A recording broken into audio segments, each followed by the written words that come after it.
ఆసియాలోనే అత్యంత సంపన్నుడు ముఖేష్ అంబానీ.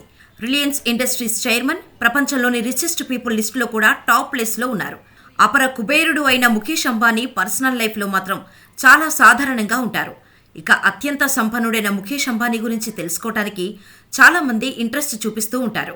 ఆయన ఏం తింటారు, ఎలా ఉంటారు, ఆయన లైఫ్ స్టైల్ ఏంటి వంటి వాటిపై ఆరా తీస్తూ ఉంటారు. లక్షల కోట్లకు అధిపతి అయిన ఆయన సింప్లిసిటీ చూస్తే మైండ్ బ్లాక్ అయిపోతోంది. పర్సనల్ లైఫ్లో ఆయన ఎంత సింపుల్గా ఉంటారంటే ఆయన కంటే ఆయన చుట్టూ ఉన్న సెక్యూరిటీ గార్డ్సే సూటు బూటుతో కొంచెం డాబుగా కనిపిస్తారు. ఇదంతా పక్కన పెడితే దేవుడిపై బాగా నమ్మకం ఎక్కువ ఉన్న అంబానీ తరచుగా ఆలయాలకు వెళ్తూనే ఉంటారు. ఆయన తరచూ పుణ్యక్షేత్రాలను సందర్శిస్తుంటారు. ఆయన పూజలు చేస్తున్న ఫోటోలు సోషల్ మీడియాలో తరచూ వైరల్ అవుతుంటాయి. అయితే ముఖేష్ అంబానీ తరచుగా ఒక దేవాలయాన్ని సందర్శిస్తుంటారు. అది ఎక్కడ ఉంది, ఆ ఆలయ ప్రత్యేకత ఏంటి తెలుసుకుందాం. ముఖేష్ అంబానీ దేశంలోని చాలా పుణ్యక్షేత్రాలకు తరచుగా వెళుతుంటారు. అయితే ఈ దేవాలయాలలో ఒకటైన నాథద్వారాలలో ఉన్న శ్రీనాథ్ దేవాలయం. ఇది రాజస్థాన్ రాష్ట్రంలో ఉంది. ఈ ఆలయానికి చాలా కాలం నుండి ముఖేష్ అంబానీ ఫ్యామిలీ మెంబర్స్ కూడా వస్తున్నారు. ఈ దేవాలయాన్ని అమితాబ్ బచ్చన్ వంటి బాలీవుడ్ స్టార్స్ కూడా సందర్శిస్తుంటారు. ఈ ఆలయంలో శ్రీకృష్ణుడు శ్రీనాథుడు అవతారంలో కొలువై ఉన్నాడు. 17వ శతాబ్దంలో ఈ ఆలయ నిర్మాణం జరిగింది. మహారాజా రాజాసింగ్ ఈ ఆలయాన్ని కట్టించారు. శ్రీనాథ్ ఆలయానికి విశాలమైన ప్రాంగణం ఉంది.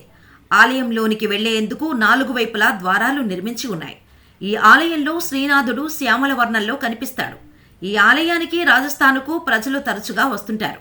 హోలీ పండుగ రోజు ఇక్కడ వైభవంగా ఉత్సవాలు జరుగుతాయి. ఆ సమయంలో ఆలయం జనంతో నిండిపోతుంది.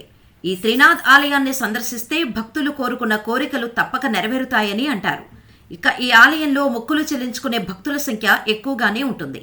ఈ నాథద్వార ఉదయపూర్కు దగ్గరగా ఉంది.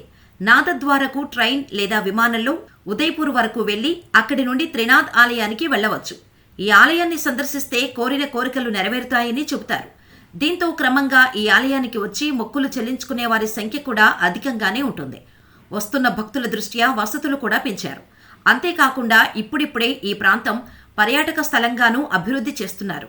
ఈ ఆలయానికి ముఖేష్ అంబానీ రావటం నుంచి ఈ ఆలయం మరింత ప్రాచుర్యంలోకి వచ్చిందని స్థానికంగా చెబుతుంటారు.